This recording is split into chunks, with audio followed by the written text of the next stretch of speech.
Welcome to Cult Favorite, the podcast that will never rush your antique Ford Ranchero. I'm Merinda Simmons.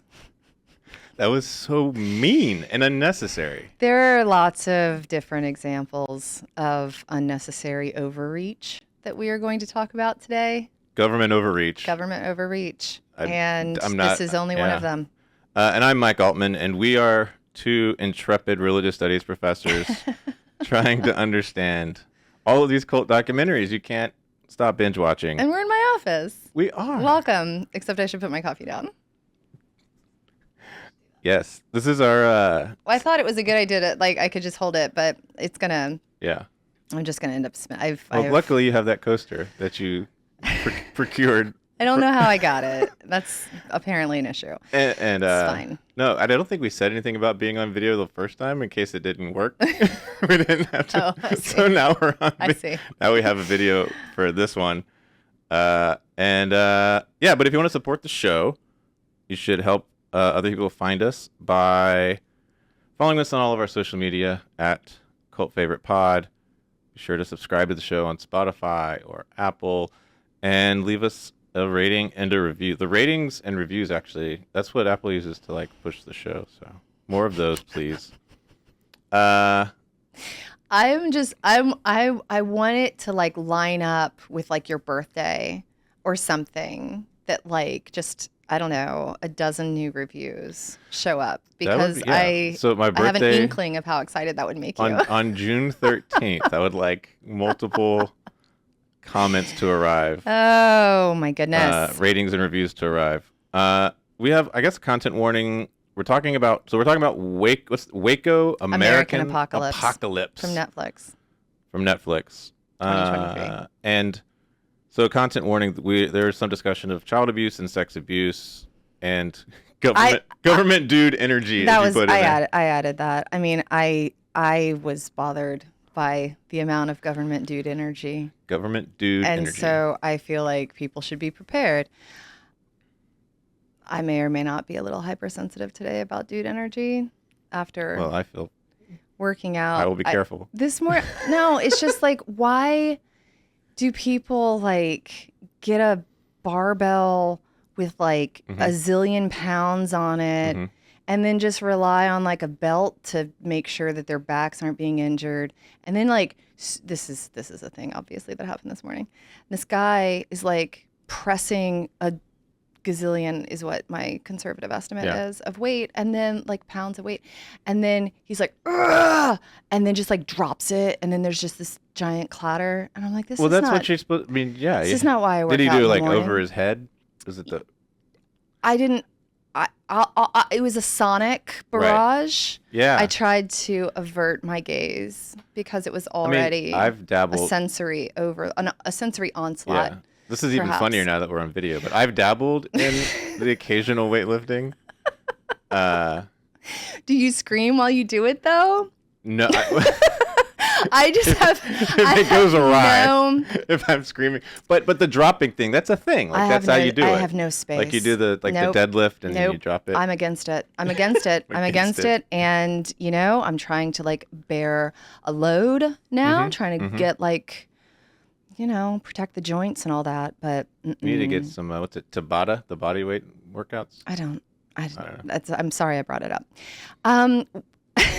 Michael. Yes. Tell me everything that you remember about Waco and the siege that happened. Waco. I have in my head. I have a picture, one of those picture memories from childhood of the TV in the living room in the apartment we were living in. This would have been 1993. So it would have been 1993. I know where I was, and we used to watch the news every night. Sure. Instead of talking to each other. Cronkite family. It was post Cronkite. But I mean that idea whole deal, of and the I don't person think, who can. We also couldn't afford cable at the time, so it was just that was what you had on the networks. So I remember that, and I remember just sort of vaguely, I think I was always really fascinated as a kid with if you grow up in kind of mainstream evangelicalism, these other groups are they're close because they also believe some of the same things you're being taught, but then they have some weird, and you're well, why is their weird thing not like it raises a bunch of questions immediately. Did you know that it was close though? Like I would have expected you to say that like once I became a grown up and learned what they believed, I realized it's actually pretty close to how. Was it like Christians were like evangelicals were willing to say? Well, I don't these know. Are people who No, right? they weren't like these guys are close to. But I think it's like those things where like because they actually are close. Mm-hmm. They're using similar language. Yeah, about Messiah, there's more of a need to like distance yourself from them. Christ coming back. Yeah, so it's like it's the same thing with like like like Mormons or other groups that were like close to evangelicals a bit different enough. Like, well, it's if we don't want to get things confused, so we have to make sure we talk about these. So and so that was yeah, and I remember like when I started grad school, I was really into like leaving college and going to my master's program. I was super into like far right stuff, like studying it. Yeah. Yes. Let's just be clear. Thank you for clarifying Sure. that. Yes. No. Yeah. And it's had a very and so there was I was really interested in like Timothy McVeigh and Christianity movement, and just based on some stuff I got interested in studying in college and being in South Carolina around a lot of like some of the Southern nationalist folks. So yeah, so I did never actually do that. I took for a variety of reasons a violent turn toward, not violent, but a big turn to India instead. But I'm kind of coming back to it now with some other stuff, which is kind of fun. Okay. So yeah, it sounds terrible, but I'm glad that it is fun for you.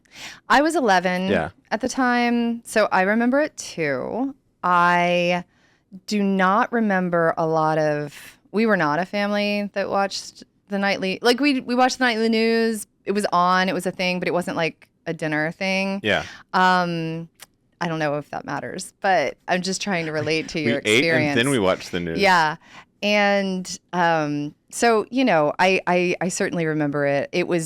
This is when cable news was starting to begin to have a life, because it's early mid-90s, and when cable news starts to become a thing. And so this is one of those phenomena in the 90s that we get to see play out on television and get captivated as a society.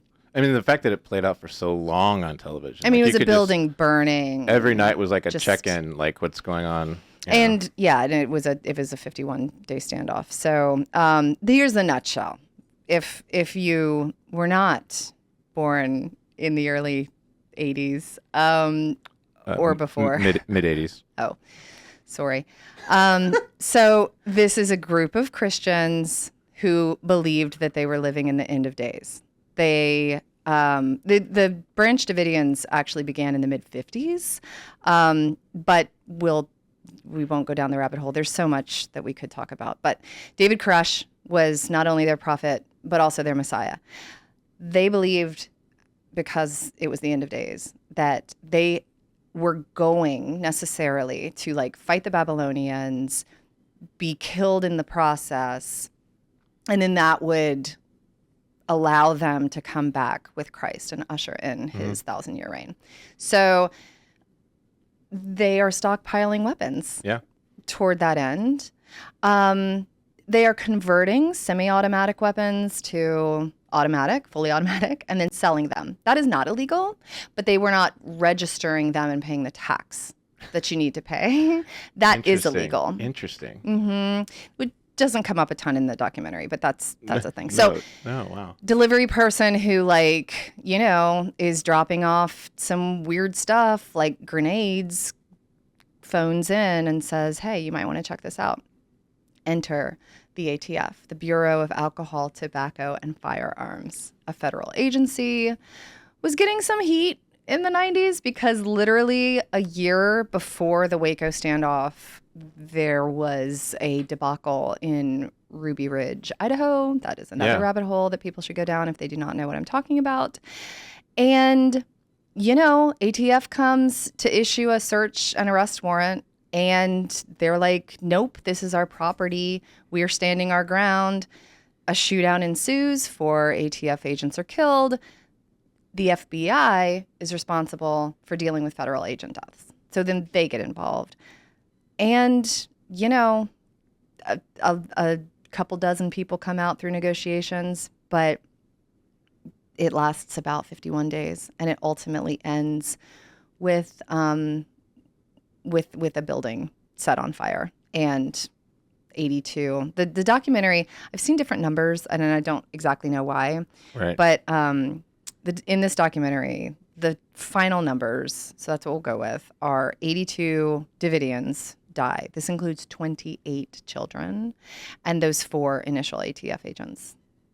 No federal agents die in the actual siege. They claim they didn't even shoot anything at one point in the documentary. It's just a debacle from start to finish. So, okay.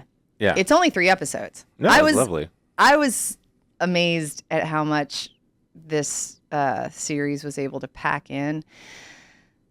The 3 episodes follow, first episode is first day of ATF raid. Really, only up through the first couple of days, because it's first day of ATF raid through Koresh backing out of a promise to come out after releasing a broadcast sermon or message. So we meet some people, we meet some characters involved, some of the former members of the group, a couple of ATF agents, a sniper, Cy, we'll talk about him, and a couple of reporters. So that's the first episode. The second episode is through up until the first couple of weeks. And it starts with a press conference from Jeff Jamar. Jeff Jamar is the on-site commander. He's his official title, I wrote it down so that I would not bungle it, Special Agent in Charge of FBI Operations there in Waco. So he's the one calling the shots. Yeah. We start learning about some of the internal conflict that's happening among the government units, because we have negotiators on one end who are trying to work out things through conversation. But then we have the tactical team, specifically the hostage rescue team, HRT. Yeah. That is whence we get our friend Chris Whitcomb, the sniper. Anyway, they each want to handle things very differently. Negotiators say to Jeff Jamar, "Hey man, we should just we want more time. You need to give us more time." The tactical team is there are good guys and bad guys, and we need to go get Our job is to go in and kill the bad guys and save the good guys. Correct. And we want this resolved as quickly as possible. So we start getting a sense of that internal drama. And episode 2 gives us a bit of background about the group itself, the Branch Davidians. We hear how David Koresh became who he was in the group in the first place. We learn a little bit about their beliefs. Specifically, Koresh is splitting up couples and taking all of the women in the group as his wives. Reports suggest that he was having sex with girls as young as 10 to 12. We hear from one of the former members that the age of adulthood for girls in the group was 12. That's when they understood them as adults. And, we talk a lot about how certain groups in different contexts are pretty similar, but because of the different contexts, we see them so differently. Yeah. But Brides of Christ, man. I mean, yeah. That came up in your church, I'm sure. Anyway, Chris. We're not. That's an evangelical thing, isn't it? No, the church is the bride of Christ. Yes. And so David Koresh was not only their prophet, but also their Messiah. They are just taking the brides of Christ thing literally. It's like snake handling. Oh, yeah. No. Maybe that's a terrible metaphor. I don't know. But it's here's a piece of the Bible that we're going to adopt literally instead of just figuratively. Yeah. And the literal, I don't know. Whatever. Episode 2 ends on a cliffhanger because Chris, the sniper, gets a shot at Koresh. He could kill him. God. And there's a cliff. I could end it all right now, and it ends. Episode 3 is just the escalation and ultimate siege. So a lawyer enters the mix. Koresh gets a criminal defense attorney because his mother calls this lawyer and says, hey, please get involved. He said that maybe in this case it was like an instance of tank chasing instead of ambulance chasing. So I don't exactly know like how it all played out, but lawyer gets Just involved. A great Texas accent on the lawyer, though. Like, sounds exactly like a lawyer from Houston.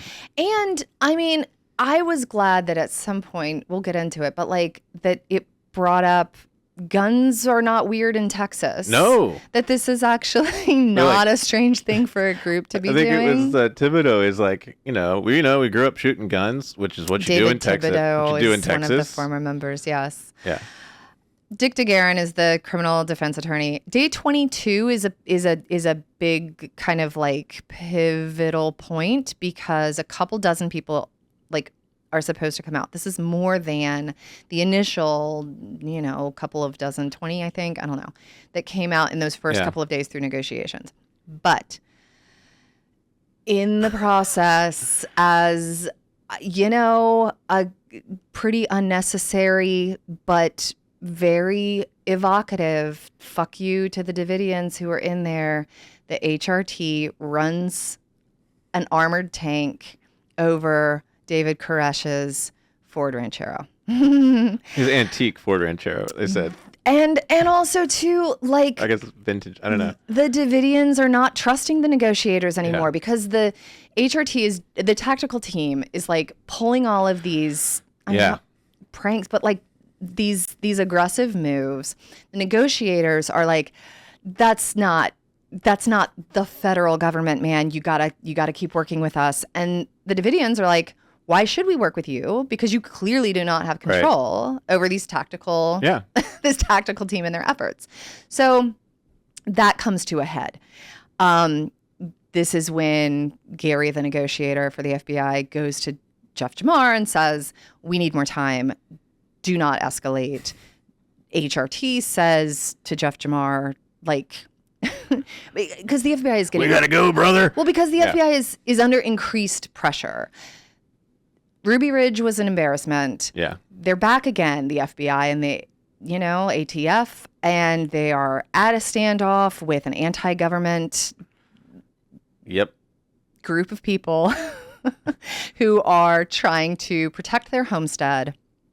And they're also spending like $1 million a day or more. Yeah. So it's not cheap to siege. It's not cheap to siege. Maybe that's the early takeaway. So Jeff Jamar wants it over. And so he's going to err on the side of tactical aggression.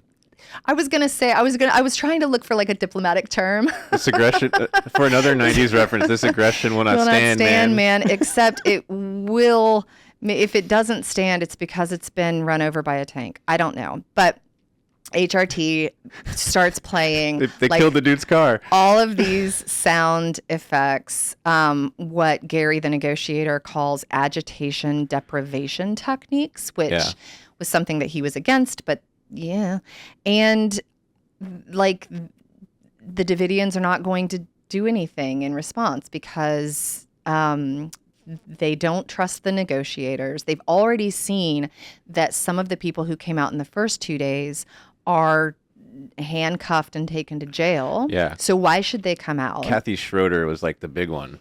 We'll talk about her. My goodness, Kathy. And so there is this impasse that is reached, and there seems to be no stopping it. It's a rock and a hard place.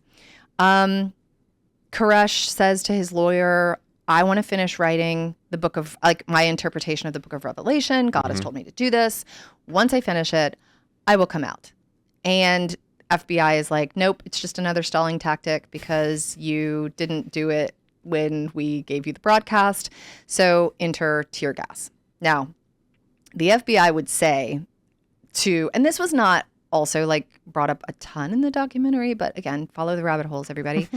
The FBI would assure the new Attorney General, Janet Reno, that the tear gas they want to use is non-combustible. And so they say but that changes a little bit. they do start using combustible tear gas, at least in a couple of instances. But on day 51, the FBI says to Stephen, is it Stephen Schneider? Yep. Who's the deputy to David Koresh, his kind of right-hand man. We are about to use tear gas to get you out. This is not an assault. This is not an assault. You're shooting tear gas into it, but it's not an assault. Enter tanks that then like crash into the building with their boom, on the back of a tank and like break into the building. But this is not an assault. On a loudspeaker saying this is not an assault. The reason that they're saying that is what that means to them, as I understand it, is we are not going to shoot you. Right. So do not take up arms and shoot us. Yeah. This is not an assault. Right. We are breaking into your home with tanks. This is not an assault. Yeah. If it's like when you go up to a stranger, you say like, "Are you a cop?" They have to tell you. If you say it's not an assault, you're good. It's like calling shotgun in the car. At some point, these are the rules. What? I mean, this is a tangent. We do not need to go into it. But do you know the etymology of why do people say shotgun to get in the front of a car? I vaguely feel like it has something to do with moonshine. But I could be wrong. Okay, we'll look it up later. So, at some leave us a point, comment or a rating and explain where shotgun came from. At some point, fire begins. Now, there is debate about how it started. Yeah. There's basically three options. One perspective is that the feds started it. The feds say this is categorically not true. There's video footage that shows, fires starting simultaneously in different locations. That's not us. One of the things that the feds did, though, I don't think this showed up in the documentary, was that they turned off their power. So they're using, it's still cold. They're using lanterns, and insulating with hay bales. Yeah. So maybe it was an accident. Because there was the audio about fuel and hay. Sure. But they didn't realize, they didn't explain that. The feds are we also hear, Koresh talking about. But that's what you need if you were trying to. But this is also what you need if you heat. Yeah. So one possibility is that it just happened, you know, in all of the chaos, and there's stuff falling everywhere. There's a tank. There's debris. There's, I'm trying to remember, because I did watch the dramatization. I'm trying to remember how they portray it. The dramatization, the dramatic series, I don't know, when did it come out? Was it the same year? Roughly the same time. It's just called Waco. Yeah. And did you like it? I thought it was okay. I liked it. Yeah. I was disturbed I feel like there was I had this moment watching it. I was like, ooh, I kind of look like David Koresh. Between David Koresh and Carl Lentz, Michael, that one really follows the protagonist is Gary Nosner. Yeah, the FBI. Because he wrote a book. Okay. I don't know anything about the book. He wrote a book, and that's what they used. They optioned into the TV show. Okay. Yeah. Okay, so the third option is that the Davidians started the fire themselves. Yeah. This is what the feds are convinced is happening. The Davidians are, the ones that survive are convinced that the feds started it. It also very possibly could have just happened. We don't know. Yeah. So that's the arc.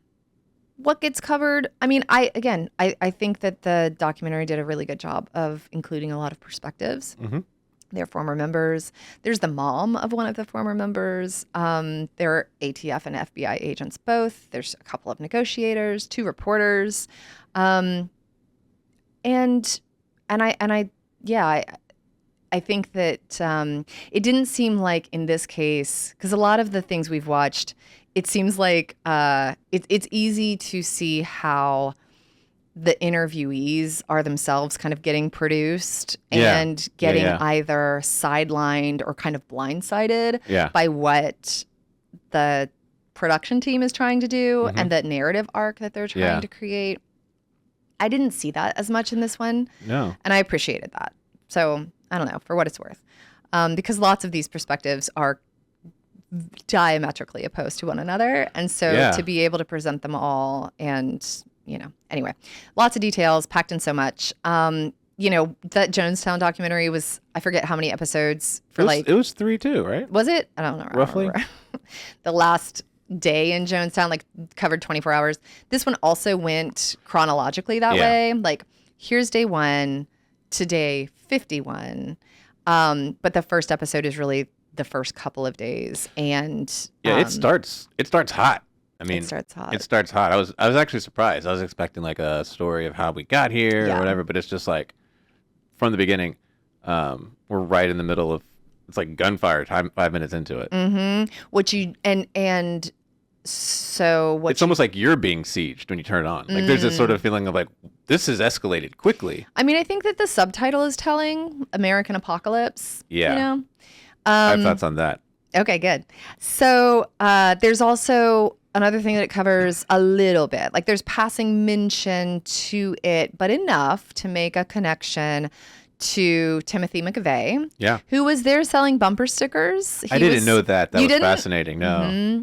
I mean, this is a time when the modern militia movement is kind of coalescing and becoming a thing. I'm thinking of the Covenant sword and the arm of the Lord. That was I think disbanded in the 80s, but that was in the recent past. Even Ruby Ridge, they were homeschoolers with their own particular totally apocalyptic view of the world. And white supremacists. Yes, that too. White supremacism is in that and then web. McVeigh's in the Christian identity movement. Totally. And the what's the book? Turner Diaries. Yeah.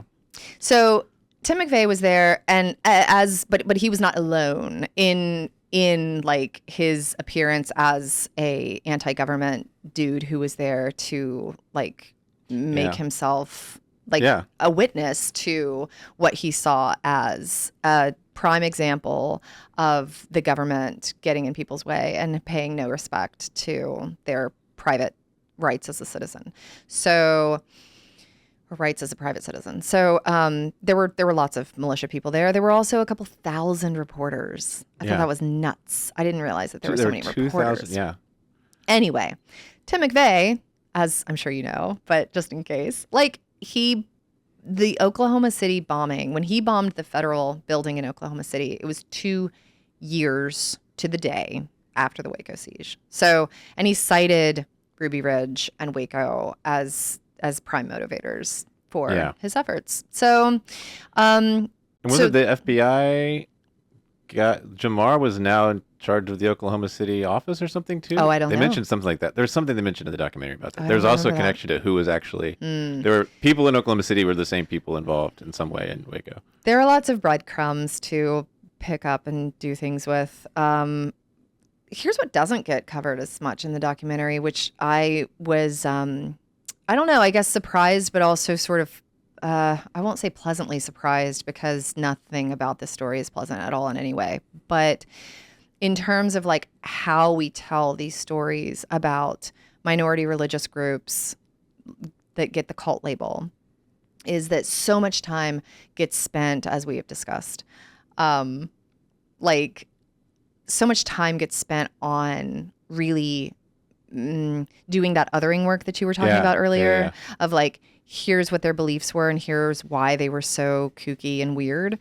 In this one, episode 2 does deal with that, but it's not as much as you would expect on the beliefs themselves, the abuse, people's relationship to the abuse. I mean, again, we have not a ton of survivors. We have some, but only 3 who were at least willing to be interviewed here. And so we get their perspective, but their perspective is still pretty sympathetic and positive. Like it's not one that so we don't really get that kind of typical work to make sure that this group is villainized in a really particular way. I was trying to think about like putting, because you have like Jonestown. If you think about sort of like this is a weird way to put it, but like the big three events in American cult discourse, you have like Jonestown, and then Waco, and then Heaven's Gate in a lot of ways. Like these are the big three media events, right? And we've now watched a documentary about each of them, and there's a way that if we could you can kind of plot them where the Jonestown documentary, which I think was we disagree. I didn't like it so much. You liked it better, but it was. I really did. I really liked our conversation too. Yeah, no. Go back and listen to that episode. It was one of the. One of my faves. I think it's like my book. That's the first good one. But that was very confined to like that day. There was very little, even less than here, on like backstory in a lot of ways. And Jones, I think, felt very kind of not fully fleshed out. Just like, here's this madman, you know, because it relied so much on the news footage of that day, those days. The Heaven's Gate one goes all the way back. Like it's a long story. So it's really like takes a long time to get to the thing that everybody knows.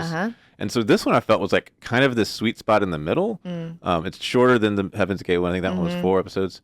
But it does do a little bit of work on like, oh, this thing was around in the 30s and in the 50s. And then he shows up. And then, and so like that was interesting. And you get a lot more, and I think a lot more balance. And I think part of the reason is because the federal agencies involved, even like they showed this at the end, like congressmen and congresswomen just like lambasting them from both sides of the aisle. For everyone who touched the ball fumbled it. Is what one Republican congressman said. Yeah. So there's a way that because you have that element to it, and they can move back and forth from somebody saying like, from showing the real agency and the real sort of participation in the group that someone like Kathy Schroeder had, where she even says like, you know, when she gets chosen to have sex with David Koresh, she's like, I wanted to be chosen. Like,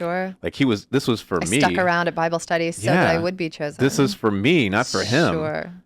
And then because you're literally communing with God, right? Like in that moment. Yeah. Then they cut to an FBI agent talking about how the people in there, they're completely under his control. Right. And so there's this like tension between that's not in the other ones. And I think that that really makes it kind of stand out. I wish there was a little more like, you know, like what's a Branch Davidian? What are they branching from? Like, you know, it is a really interesting history. So, and I guess maybe is it because there's already been so much coverage of it? Is it? I don't know. I don't think the coverage talks about that stuff, though. But I was kind of, and it's interesting that you bring up the Jonestown and Heaven's Gate documentaries because, yeah, I did appreciate both of those for different reasons. But something that all three of these have in common is this. Not necessarily like sympathetic view of the group itself so much as a placing of the group in context. We get in Jonestown, like, here's what it was like to be, you know, in San Francisco in the late 60s and early 70s. We have with Heaven's Gate, like, here's what new religious movements were up to at roughly the same time. And so we get that context. With this, we don't get a ton of like the context, but we get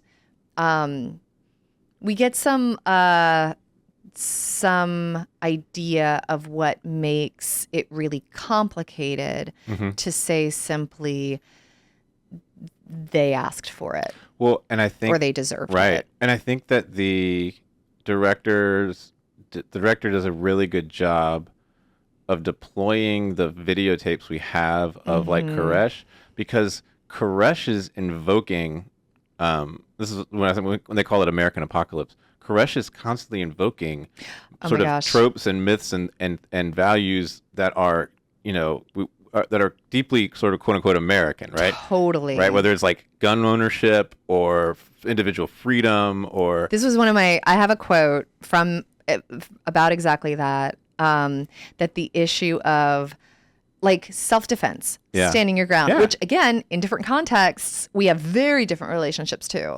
But he sits there and he says, being an American first, I'm the kind of guy that I'll stand in front of a tank. Mm-hmm. No one's going to hurt me or my family. That's American policy here. Right. Yeah.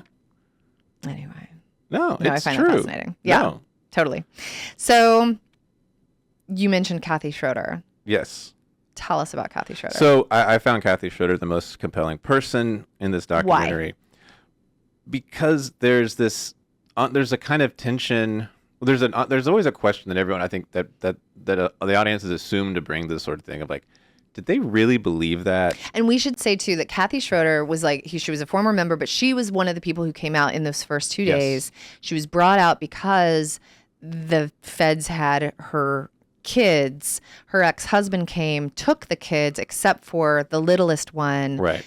And they're like, he needs a hug. Can't you come? Like, she does not want to leave. She feels like she's betraying everything that she believes, but she has this kid and she wants to be with him. So she comes out. Well, she sees a video where her son is like just kind of zoned out on the floor, like just clearly having not in a good place. And anyway, that's who Kathy Schroeder is. And then but then they take her to jail. And it's not just her as she appears in the film, although that's part of it, because there's this sense that like, she kind of still believes, like she's very clearly like, no, for sure. And she's like, no, we were doing this. We were not going to leave because this was our religion. This was what we believe. This is who we are. And she says at the end, like, it's really painful to watch everyone that I know die. Yeah. But I can, what does she say? It's painful, but it's acceptable. Right.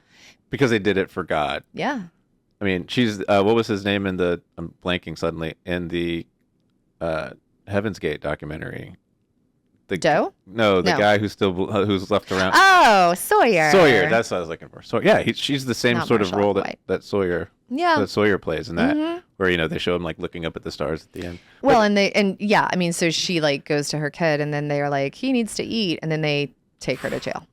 And so it's not. And then she watches the building. So there's her and the way that she challenges so much of the narrative, because the term cult is just taken for granted. The FBI agents are throwing that around 10,000% from the beginning. Like, this is clearly a cult. Yeah, right? And the news media too.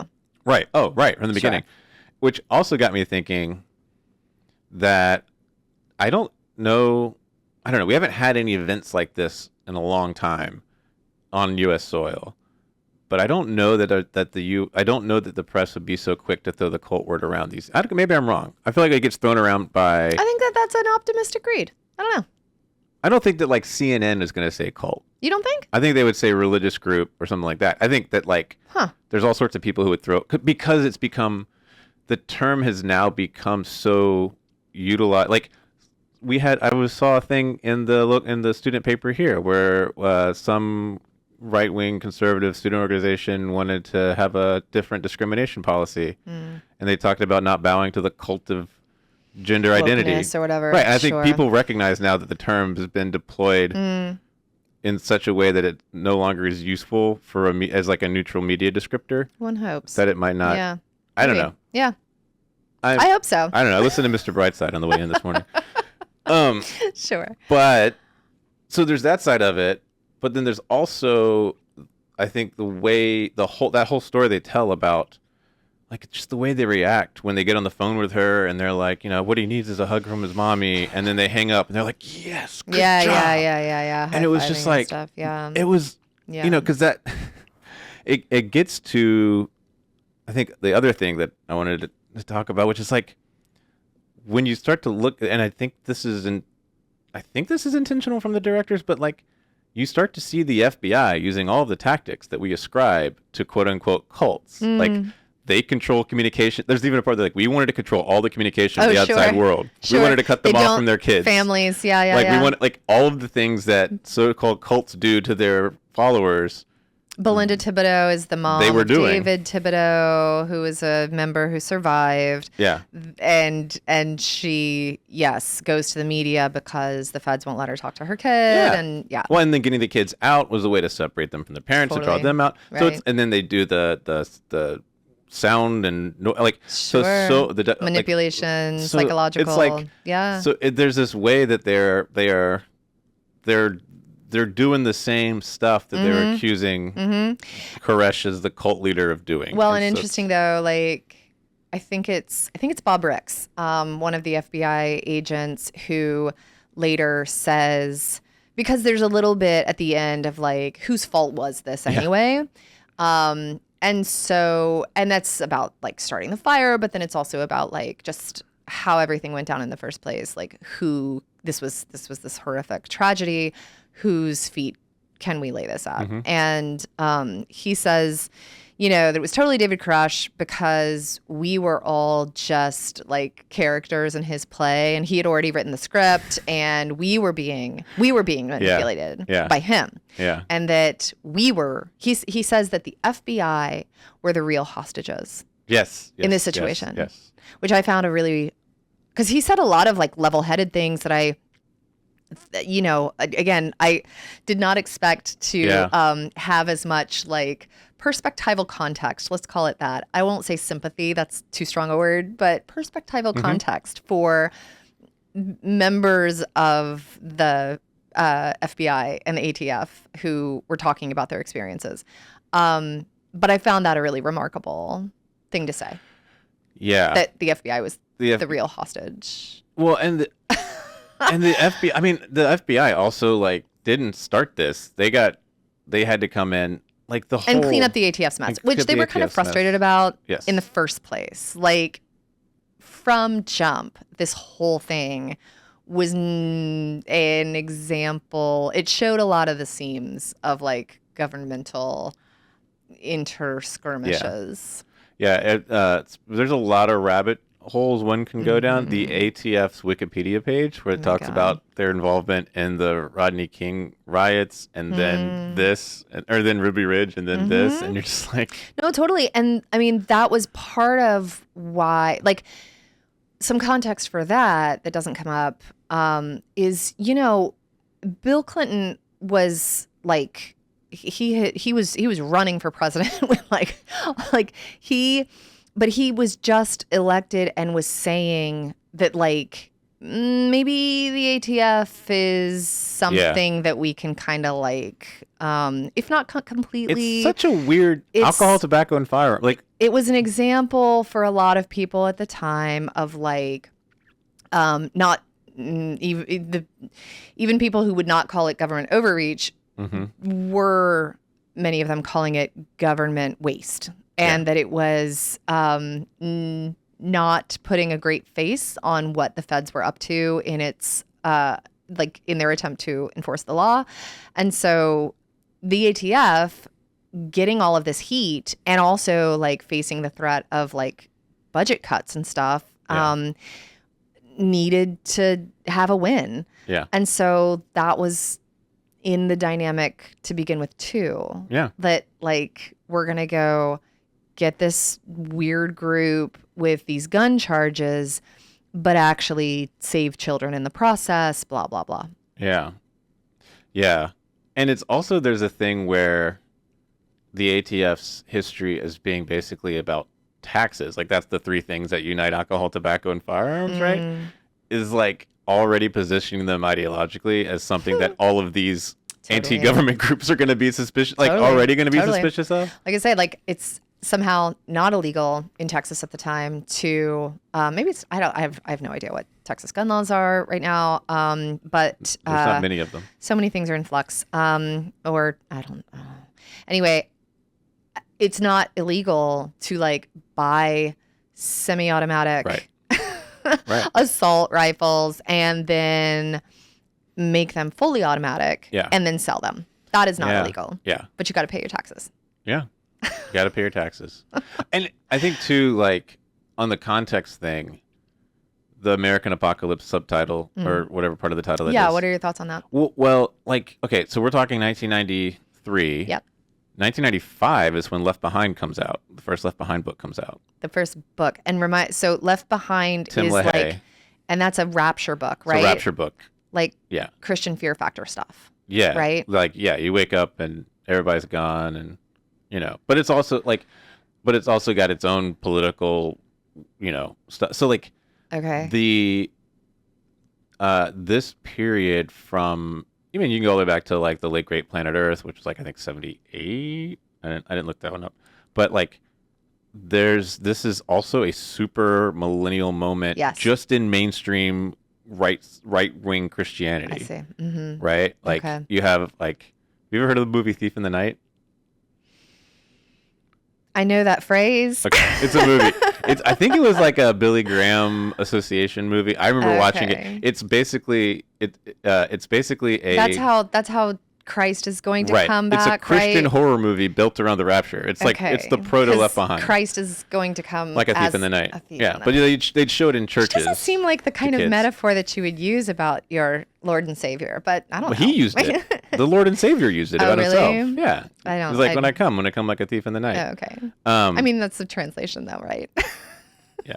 I'll have to ask one of our colleagues who knows Anyway, Greek. okay. But like I think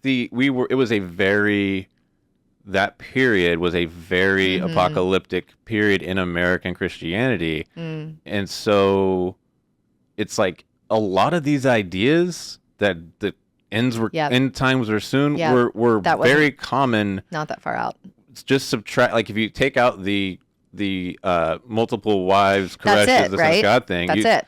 Even the gun stuff is not I was that gonna far say off. it's like, so end times is not a weird thing. The guns is not a weird thing.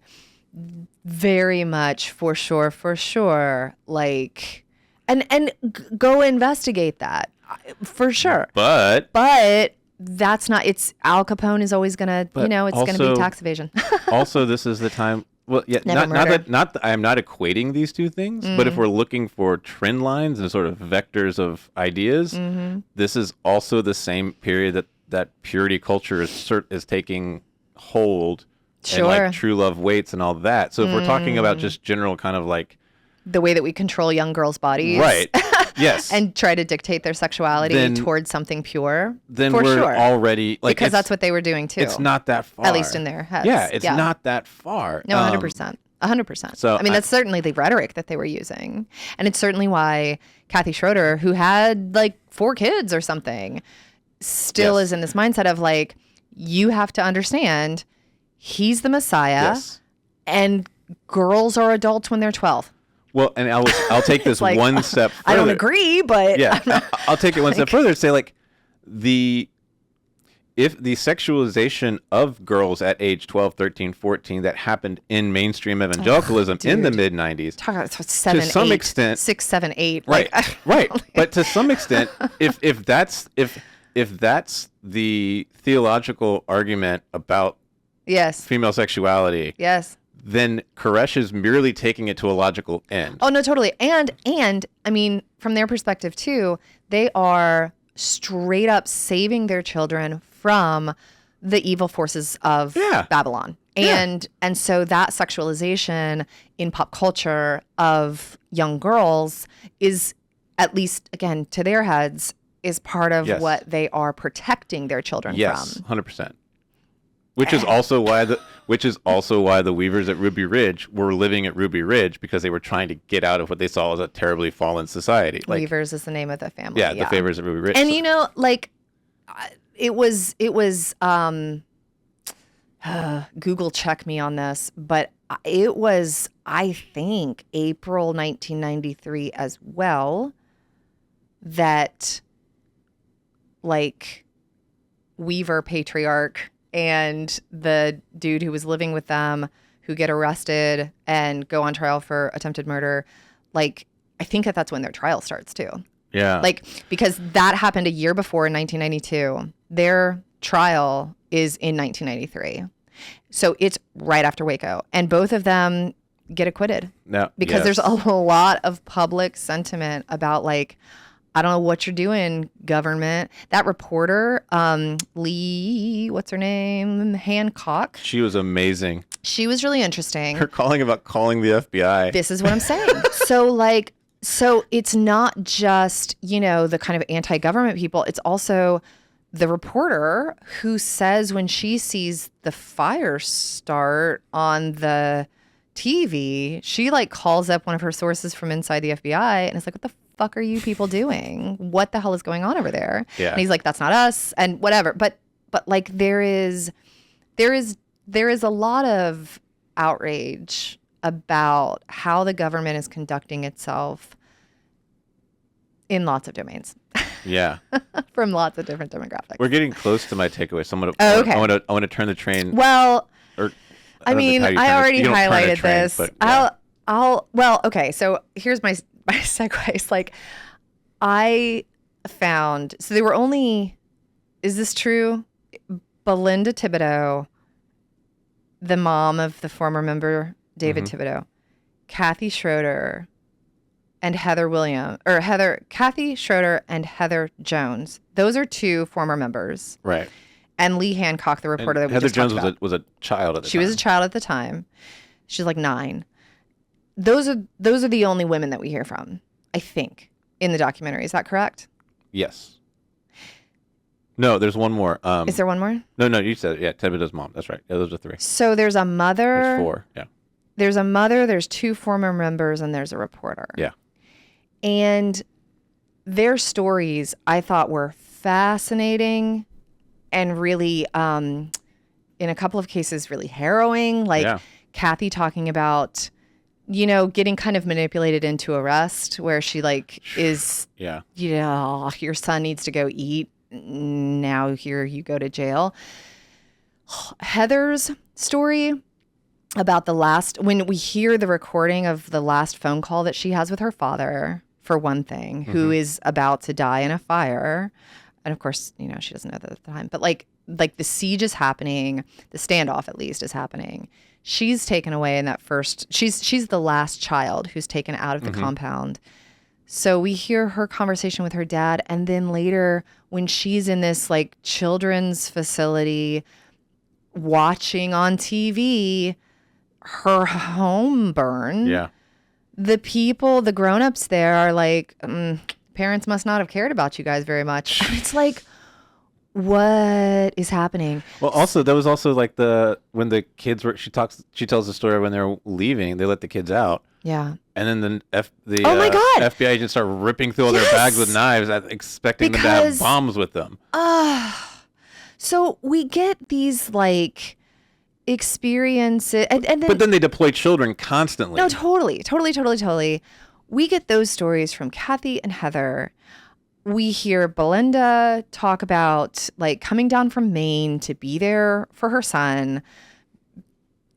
And then Lee is this kind of like reporter perspective, who is definitely not someone like sympathetic to the group, but who is like, what is happening, FBI? You are monsters. Contrast that with, in contradistinction to these women's perspectives, is all of this government dude energy that I just found so exhausting, but also interesting. If I put on my scholar analytical hat, I found it really interesting, especially coming from our conversation last time about Mr. McMahon, which came off the heels of the conversation about Jerry Springer. Like, if millenarianism and apocalypse thinking was not far-fetched in the 90s, right, so too the 90s is when we are getting this ramping up of, proto-militia movements, but also like the modern the modern militia movement that we now know of like Proud Boys and Oath Keepers and whatever. They trace their roots to this moment in anti-government sentiment. and white supremacy. They don't trace their own roots Christian to that identity. No, but their roots are traced, can be traced. Yes, but you do have like folks like Timothy McVeigh saying, you know, I am mad at the U.S. government because of Waco and because of so there are these invocations, but like at the same time in American societal culture, you've also got like the way that we I don't know, there is an amping up of just violent performances of social relationships. Yeah. And how we tell stories about them, what kind of characters we create from them.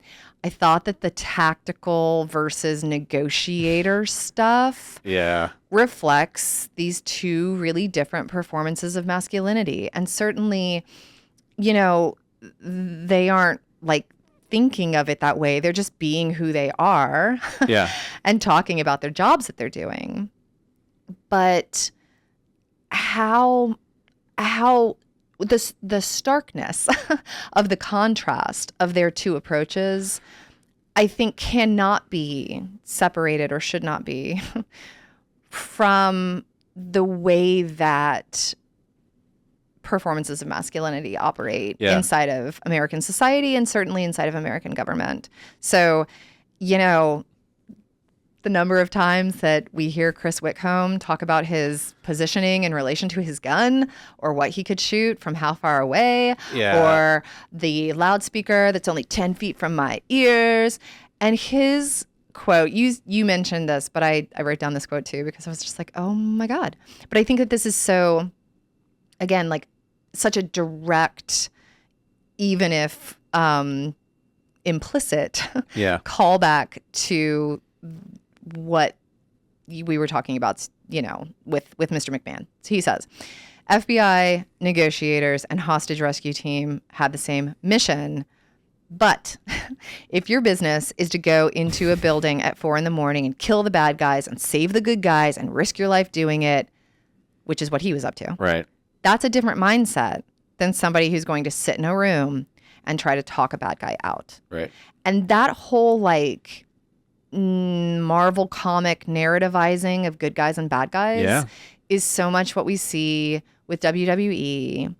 And it infiltrates also just the way that we understand law enforcement as well. No, I mean, it was interesting because like there have been a few different situations in my life where I've had to talk to cops, and like they really do map onto these two. Like there's the smart, or they think of themselves as like the smart cerebral cop, which is like these negotiators, and then there's like whatever we want to call Chris, like this aggro cop thing. But literally we have this colloquial phrasing of good cop, bad cop. Right. Well, like, that is a thing people play. Yes. Yeah. But I mean, man. And it's like, there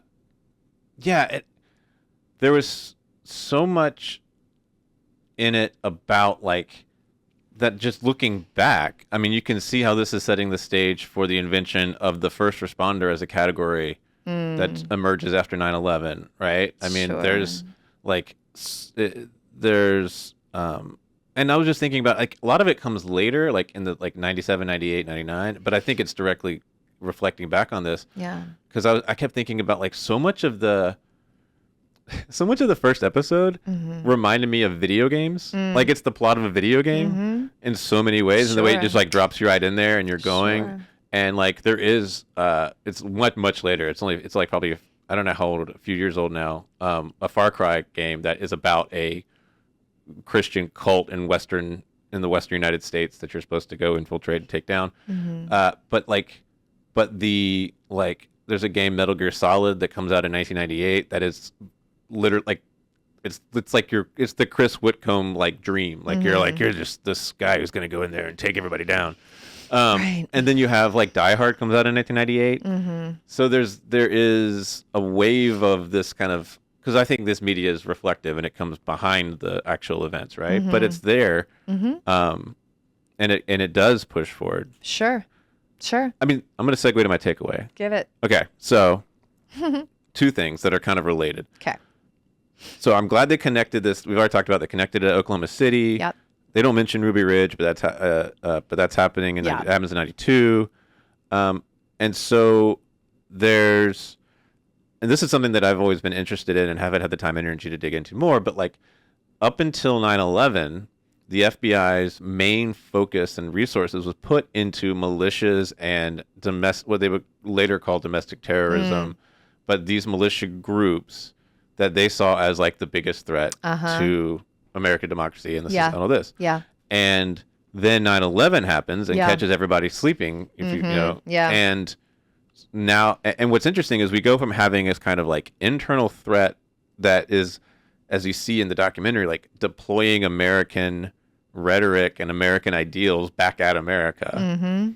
And that is not actually a difference from the United States, from American culture, but actually like an extension of its logic. It's kind of an extension of settler colonialism logic to its end. Sure. And then we get, 9/11 happens, and now we have this external other, right? Sure. And what that then allows over the next really 15, 20 years, I mean, it's changing a little bit now after January 6th, but not really because of people who's in charge. The FBI spends all of this energy focused on so-called Islamic terrorism. Because then we also have religion. We have religious and racial otherness too, in a way that we didn't with these domestic. Exactly. Yeah. Right. And so that focus then allows all of this stuff to just fester. Sure. Right. And take power. Well, but not run their tanks into the Capitol building. I don't know. Yeah. I mean, don't know. It's interesting. Like I did a project on religion on the January 6th attack, and like watched all of these videos from that. Give a shout out. What's your site? It's really good. Uncivilreligion.org. Yeah. That's nice. And then from that I've gotten interested, and this is the coming back around to this stuff, to a bunch of to a bunch of stuff coming off of Parler around that time, the right-wing social media network, and other examples of this stuff. And so there's a way that, like you said earlier, like the Proud Boys and the Oath Keepers, they exist because of that turning away of attention from these groups, and also an inability by the FBI to actually know how to handle them properly. Sure. Because none of these go well. Like there's not a single example. There's not a single example of someone. I think we said this before, but like no one's. They've never done this well. There's never been a moment. Or if they have, that's not what shows up on TV, right? Like, and so what we have now, something like January 6th, is one of the strands. There's multiple strands pouring into this, is coming from this period of the 90s and what's happening in this unrest here, and then. As those of us who are invested in religious studies as a field, there's another kind of parallel to this. So, like a lot of religious studies scholars tried to use, I'm gonna put this more charitably, the Jonestown, Heaven's Gate, Waco, this moment in the 90s was an opportunity for a number of scholars to try to take a public stage. They didn't always necessarily do it well. And one of the things that I think, if you look at the history of religious studies as a field in the United States, is it gets its start during the Cold War with a bunch of federal funding, and because of the godless communist other. Sure.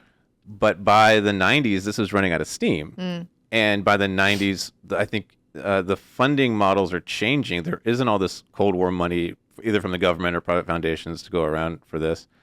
And the communist threat isn't there. And so you have scholars trying to find the next threat. You think it was that just strategic, though? I don't know how consciously strategic it was, but I think it was how religion was playing out on the public stage in that moment. But and I don't think it was working for all the same reasons we just talked about, because it was too much because the difference between a conservative Pentecostal or a regular Seventh-day Adventist and a Branch Davidian is one of action, not necessarily a ton of belief.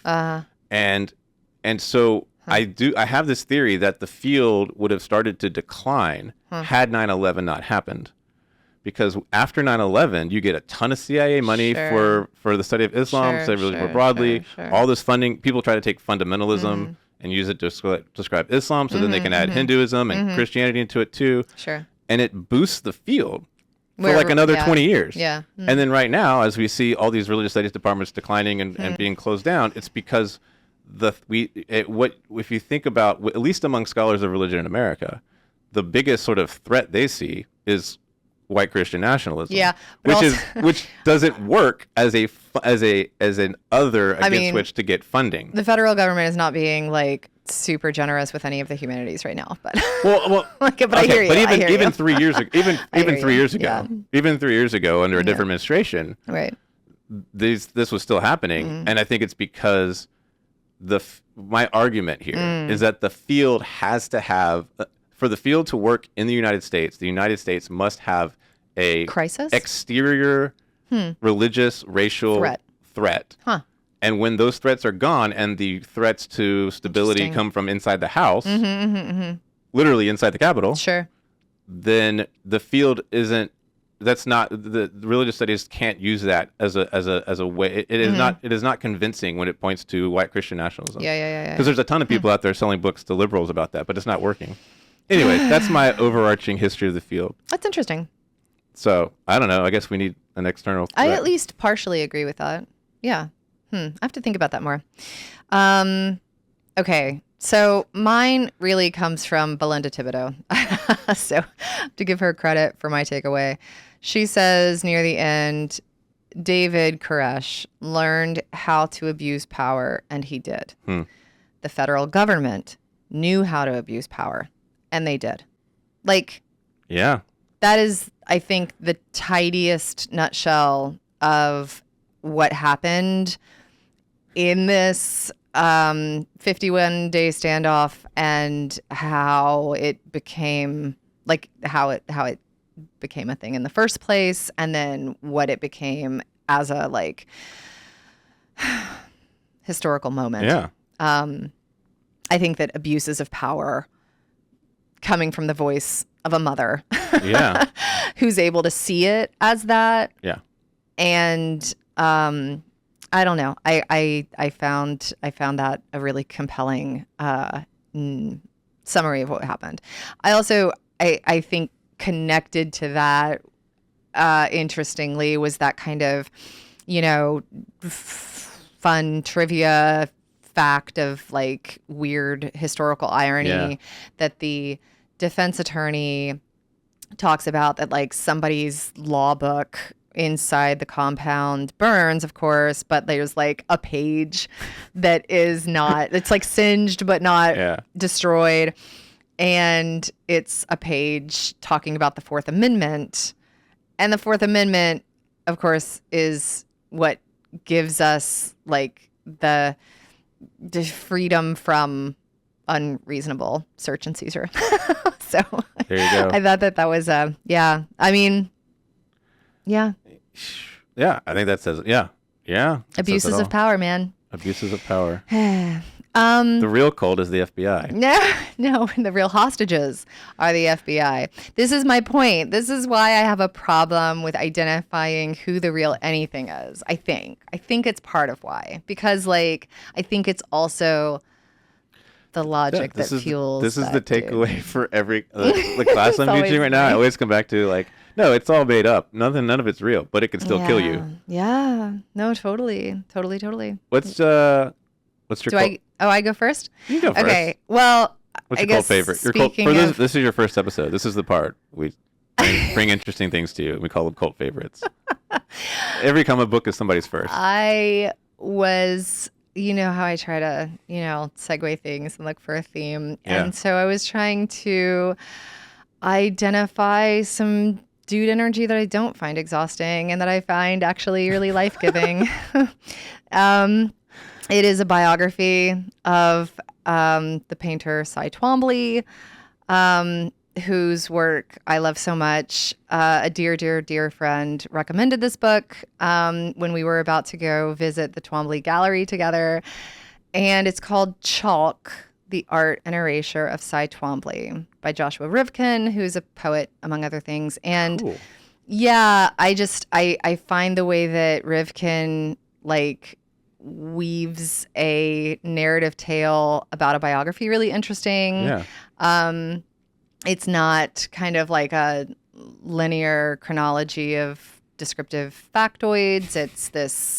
It's a very yeah, I think it's really wonderful. I think Cy Twombly was really wonderful. Yeah. As his work, etc. So that's what I got. If you want a good biography book before spring break, take it to the beach or whatever. I don't know what you're doing. I'm working at home. I'm sleeping. Okay, good. That's my plan. Yeah, it's my plan is to rest. What's your cult favorite, Michael? My cult favorite is a new single from a band. As December Falls, the British emo band, they have a new single, For the Plot. It's just a really good emo with a lady lead singer. They have an album that comes out in August. They've released 3 songs from. They're all pretty good. Okay. I'm excited for the album in August. It's it's just good stuff. It's actually pretty good spring break music. Yeah. It's got that feel to it. Okay. So, I'll toss some just to you, since it's just you and me here. Goat Girl. Okay. Goat Girl is a British kind of grungy post-punk band that's super rad. Anyway, here for that. Yeah, 100%. No, if you're into British lady singers. I am, but the way you put that, I feel that's how you put it. I don't know. I like cults or I like churches. I like I don't know. You got really into far right, whatever. This is how I bring it full circle. The also Okay. Honorable mention in the everything is pro wrestling category. Ooh. Jon Stewart did a thing on the Daily Show. But by the time this comes out, it'll be old news. But Jon Stewart did a thing on the Daily Show about the Zelensky Oval Office nonsense, where he uses. So John Cena is a bad guy now. Oh, is he? As of Saturday. John Cena was one of the interviewees in Mr. McMahon, yes. I recall. But he is now a bad guy. He turned heel? He turned heel. I know that vocabulary now. Yeah, turned first time heel. in his career. It's a big deal. See, before I met you, Michael Altman, turned heel only meant like a twisted ankle to me. There you go. Yeah. People are comparing it to Hogan's heel turn, although it was not nearly as good as that. But Jon Stewart uses the John Cena heel turn to explain our current geopolitical climate and to explain that Oval Office. And it's oh my God. It's very good. You can just Google it up on the YouTubes or whatever and find it. It's worth your time. I appreciate anyone who is able to add levity to insight about such things, because man, I got nothing. Or just don't watch it if you don't want to deal with that. That's okay too. Thanks for listening to Cult Favorite. You can subscribe to the podcast, leave us a rating and a review, follow us on socials at Cult Favorite Pod. We'd love to hear your feedback. Tell us about these videos. Is this working? Theoretically, this might also be on YouTube now. I don't know. And give us your feedback. Special thanks to the Department of Religious Studies at the University of Alabama for offices and all this stuff that you can now see. And we are back in 2 weeks. Yeah. I can drink my coffee again now. All right, let's see y'all. Yay.